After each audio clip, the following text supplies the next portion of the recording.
White House to work on closing ceasefire agreement. Global economic growth projected to stabilize this year.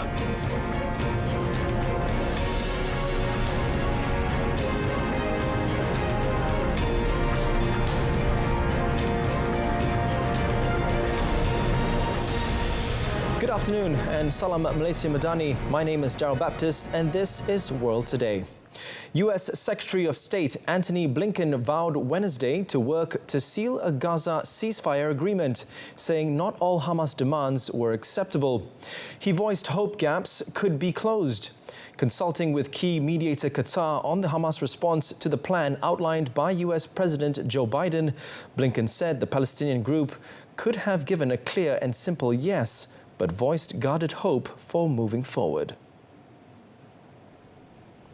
Blinken, speaking at a news conference in Qatar, said some of the Hamas proposals in the response go beyond what the group had previously accepted in talks on a deal for a ceasefire and the release of hostages held in Gaza.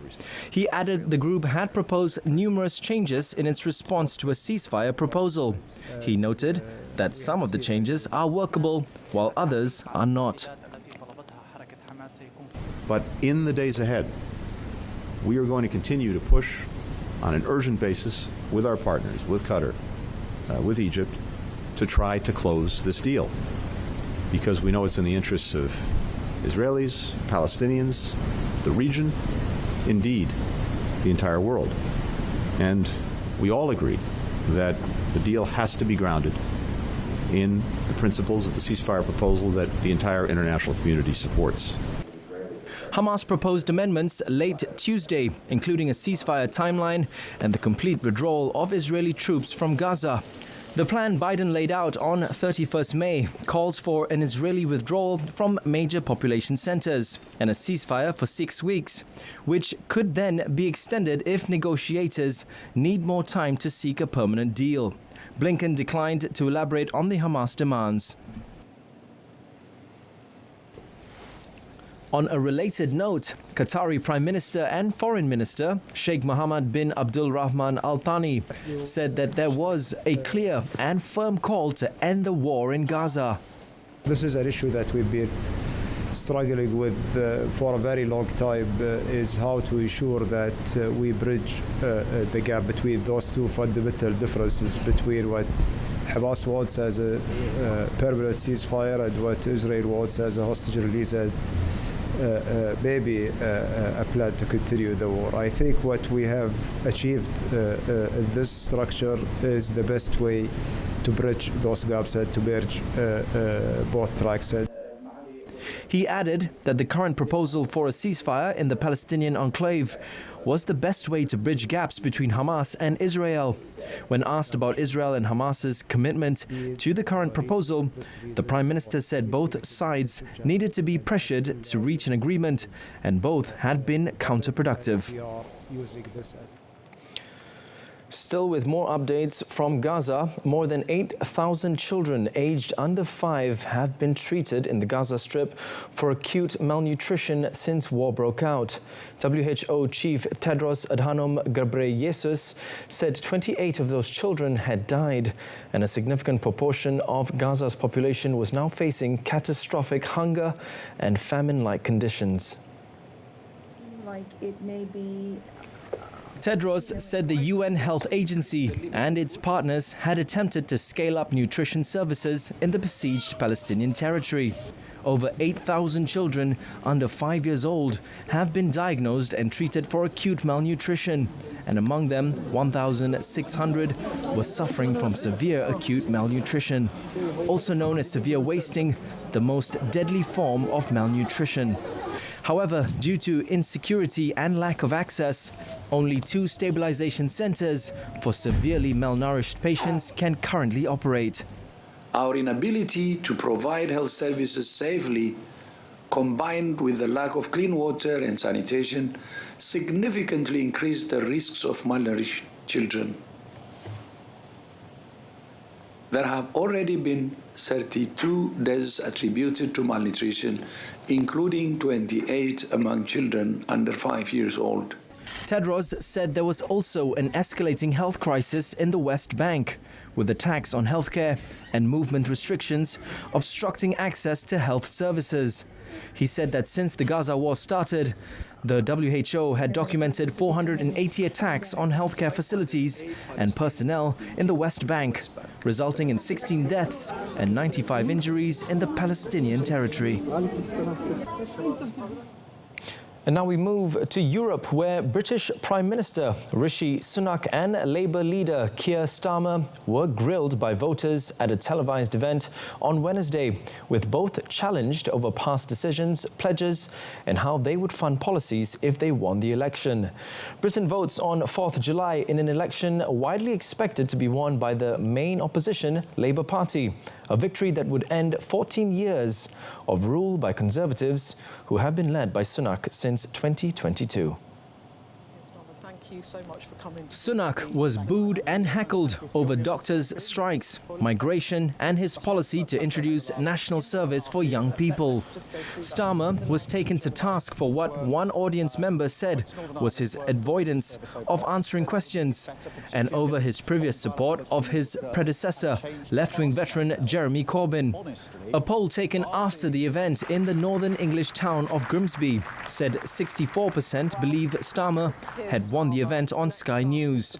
Labour has been consistently some 20 points ahead of Sunak's Conservatives for nearly 2 years, making its leader Starmer a virtual shoe-in as the country's next Prime Minister if polls are correct. But Starmer, 61, still has work to do before polling day to overcome persistent Tory claims about Labour profligacy, with public finances and warnings that it will increase personal taxes.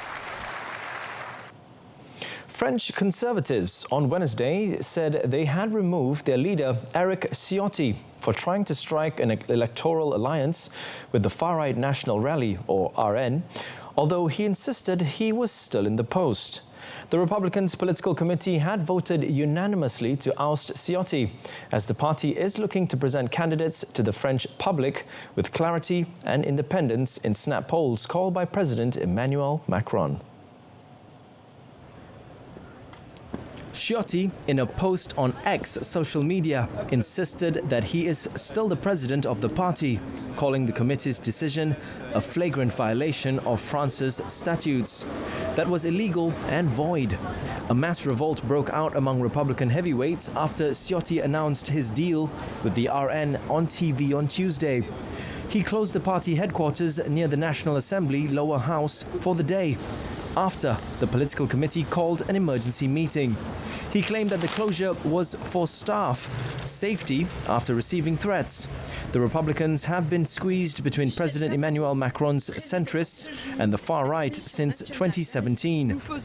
Leaders have struggled to chart an independent course, at times allying with Macron's minority government to pass key laws, and at others threatening censure motions.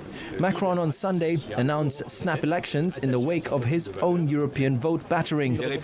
Ciotti on Tuesday declared he had made an electoral deal with the RN, taking much of his own party by surprise. The global economic growth is expected to stabilize for the first time in 3 years in 2024.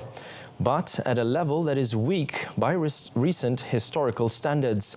The World Bank's latest global economic prospects has projected that the growth will hold steady at 2.6% in 2024, before edging up to an average of 2.7% in 2025, all through to 2026. However, it is below the 3.1% average in the decade before COVID-19. The good news is that global economy is stabilizing. We see after 3 years consecutive weakness in terms of growth, we will see stable growth this year. Growth is going to be around 2.6%. And in fact, next year we are expecting a little bit of a pickup.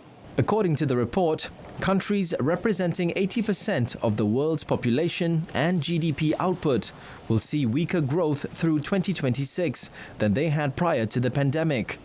It added that the risks facing the global economy includes geopolitical tensions, trade fragmentation, and extreme weather disasters.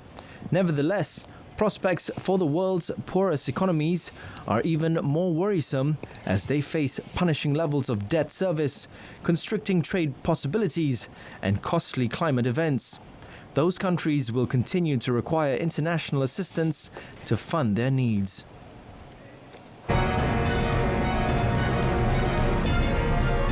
Coming up, new ministers sworn in Haiti's administration amidst gang violence. Stay with us.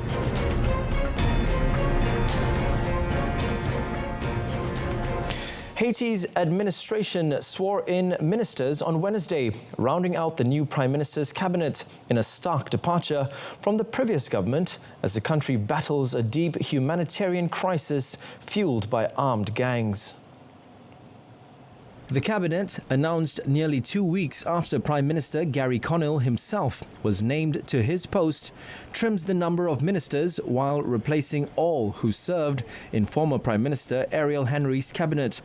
During his speech, Conil promised to rebuild the country and work to improve the living conditions for Haitians. Mes chers compatriotes, Haïti est confronté à des défis majeurs. Les violences et l'insécurité paralysent notre quotidien. Les crises humanitaires exacerbent les souffrances de nos compatriotes les plus vulnérables. Et l'instabilité politique sape les fondations mêmes de notre société. En reconnaissant ces réalités douloureuses, nous devons trouver en nous la force et la détermination nécessaires pour les.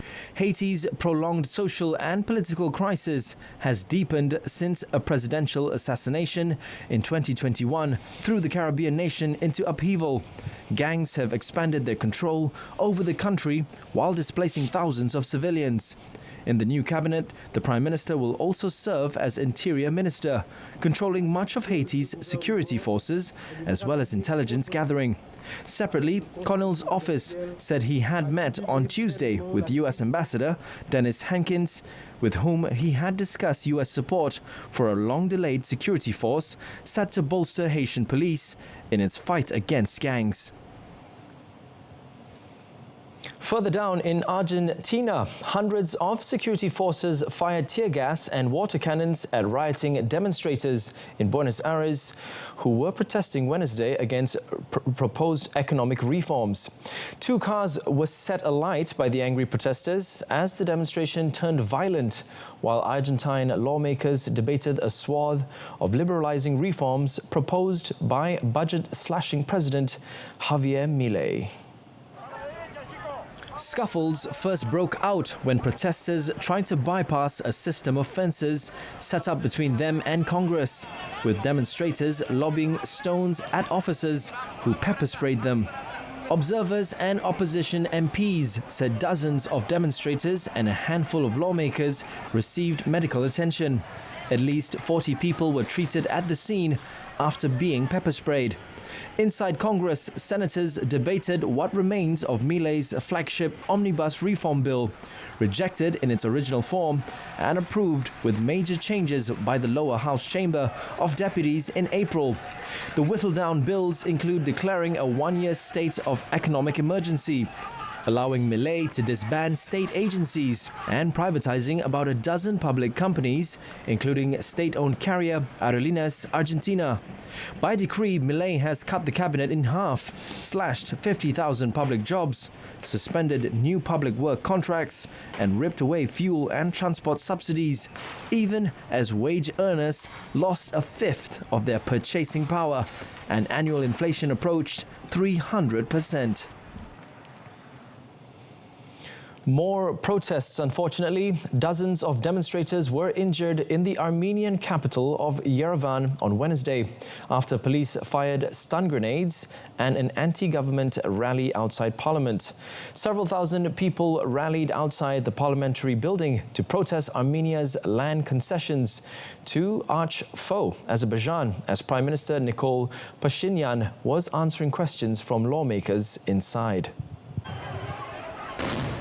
On Wednesday, officers moved in after some of the protesters attempted to break through a police cordon. According to AFP, wounded protesters were being transported to hospitals in ambulances, with some injuries on their abdomen and legs.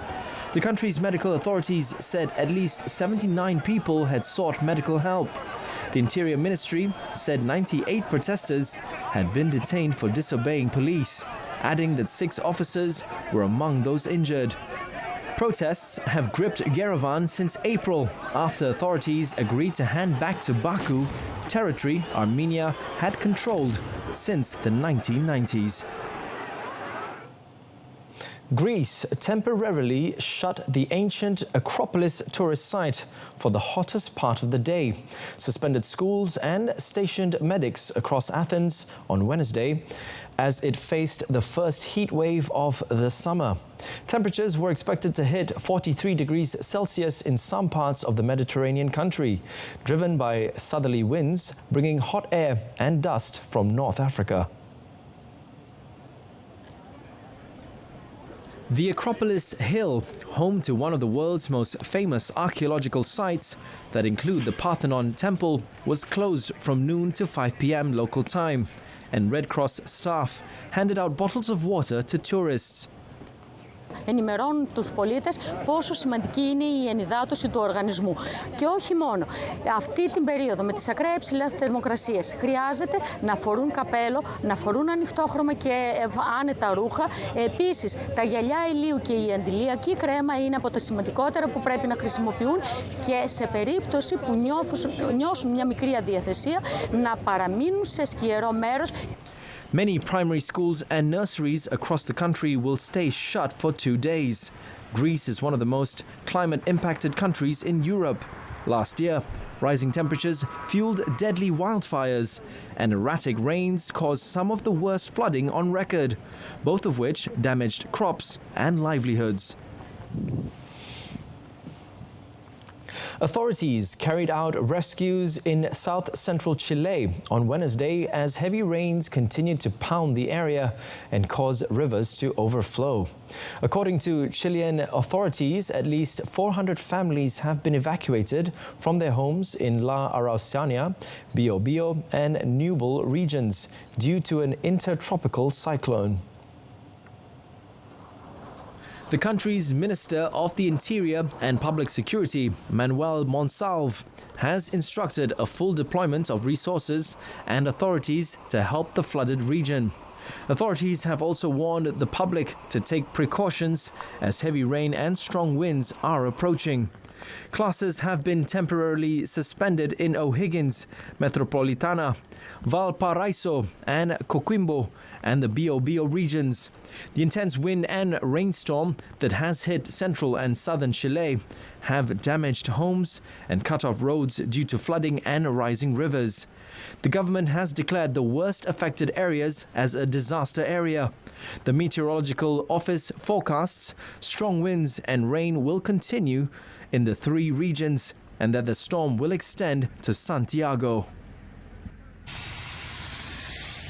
In the United States, record rainfall and flooding inundated southeastern Florida on Wednesday, creating hazardous driving conditions and delaying hundreds of flights with more rainfall expected. Local ABC affiliates reported that sections of I-95 South in Broward County were completely closed while many vehicles continued to travel on flooded roads. The flooding was exacerbated by a tropical disturbance moving into the Florida Peninsula from the Gulf of Mexico, coinciding with the start of hurricane season. The National Weather Service predicts above normal hurricane activity in the Atlantic Basin for the 2024 season, which runs from 1st June to 30th November.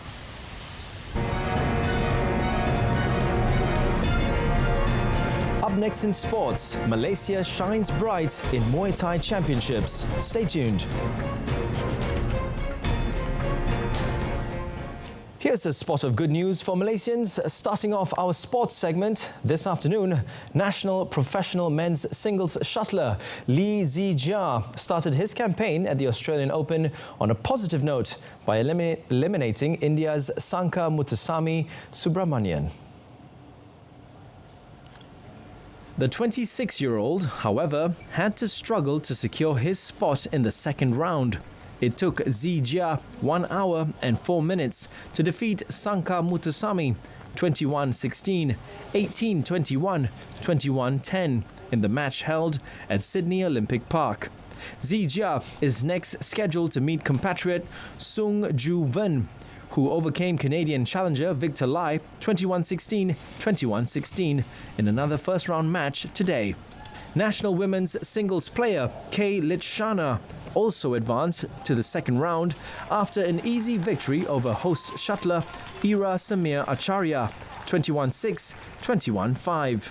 Litshana will face Taiwan's Pai Yu Po in the second round, who defeated India's Imad Faruqi Samia 23-21, 13-21, 24-22 in the first round. Meanwhile, mixed doubles pair Tan Kian Meng and Lai Pei Jing also secured a spot in the second round after brushing aside host pair Ephraim Stephen Sam and Danya Nugroho 21-13, 21-13. The fifth-seeded pair of the tournament are scheduled to face a tough challenge against the tournament's top seeds from China, Jiang Zhengbang and Wei Yaxin in the second round. Congratulations to our shuttlers. And now, on to Muay Thai Championships in Patras, Greece. More good news as the national squad shone when they bagged 2 gold, 2 silver and 1 bronze medal in the under-23 category. The Malaysian Muay Thai Association, or PMM, President Dato' Muhammad Shanaz Azmi said that Malaysia, who sent eight athletes to the World Championships this time, were ranked 11th out of 93 competing countries. Female fighter Angie Yan Jiachi, who emerged champion at the 2023 World Cup and World Combat Games Riyadh 2023, successfully defended her title in the Y Crew Art category. She performed brilliantly in the final to win 9.45 points, beating her challenger from the Philippines, Alyssa Kiley, who got 9.40 points. The other gold was contributed by Ashraf Daniel Abdul Latif, who collected 9.26 points to beat the participant from the Philippines, LJ Rafael Nase, in the final. Malaysia won the silver medals through the pair of Myra Arena Roslan and Jezeville Mayora in the women's My Muay Duo Art category, as well as Damia Husna Azian in the women's 48 kg combat category. Nur Amisha Azril Rizal failed to defend her title in the women's 51 kg category after losing to Russian athlete Olga Naumkina 27-30 in the semi-finals, thus having to settle for bronze. According to Dato' Muhammad Shanaz, the championships is the perfect platform as an exposure for the athletes ahead of the 2025 SEA Games in Thailand.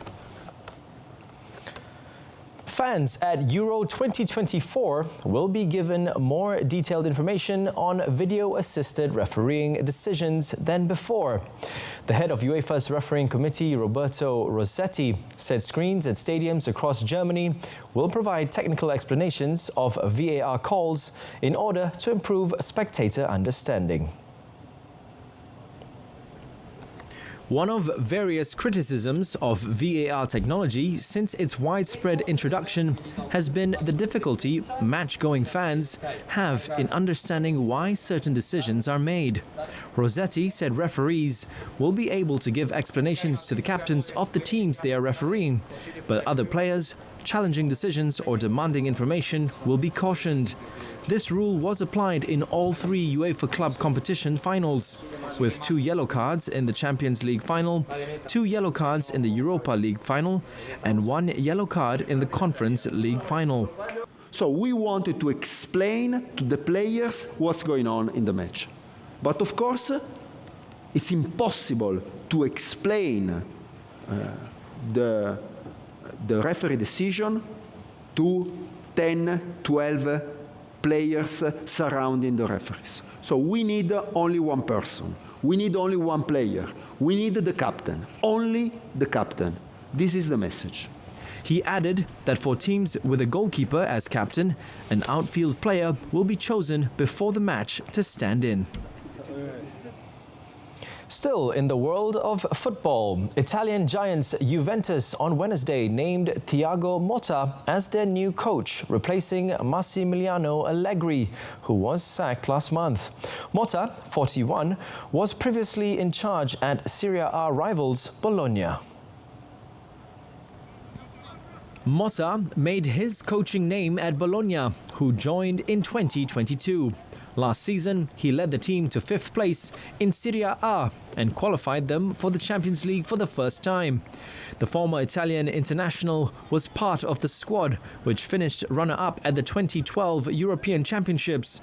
He was also a 5-time French champion with PSG and played in Champions League winning teams at Barcelona and Inter Milan. Juve will be his 4th club as coach after Genoa in 2019, where he only stayed 3 months before being fired with a record of just 1 victory in 10 matches. And La Spezia from 2021 to 2022 and Bologna.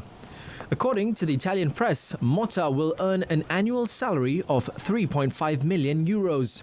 Juventus finished last season in 3rd place in Serie A, but 23 points behind champions Inter Milan. However, they managed to lift the Italian Cup for the 15th time. Their end to the season was painful, with just 3 wins in 17 league matches, having been hot on the heels of Inter at the turn of the year. Moving on to tennis, Lorenzo Musetti survived a tough match against Dominik Koepfer on Wednesday to reach the Stuttgart Open quarterfinals, where he will face Alexander Bublik. The 5th-seeded Italian failed to convert 5 set points in the first set, then rallied from 3-5 in the second set tie-break to stay alive in Stuttgart. He struck 15 winners in the 3rd set to advance after 2 hours and 49 minutes. With his 13th win of the season, Musetti leveled his Lexus ATP head-to-head series with Koepfer at 1-1. Then, the number 30 player in the PIF ATP rankings also reached the quarterfinals in Stuttgart last year and will aim to go 1 step further this week when he next plays Alexander Bublik. Defending champion Frances Tiafoe continued his title defense with a 7-5, 7-6 win against German Yannick Hanfmann. Tiafoe, who beat Struff in the title match last year to win his 3rd ATP Tour crown, saved all 11 breakpoints he faced, according to Infosys ATP stats, to triumph after 1 hour and 55 minutes. The 4th-seeded American holds a modest 13-12 record on the season. We will hope he can rediscover his best level this week on the German lawns, where he next takes on Jack Draper.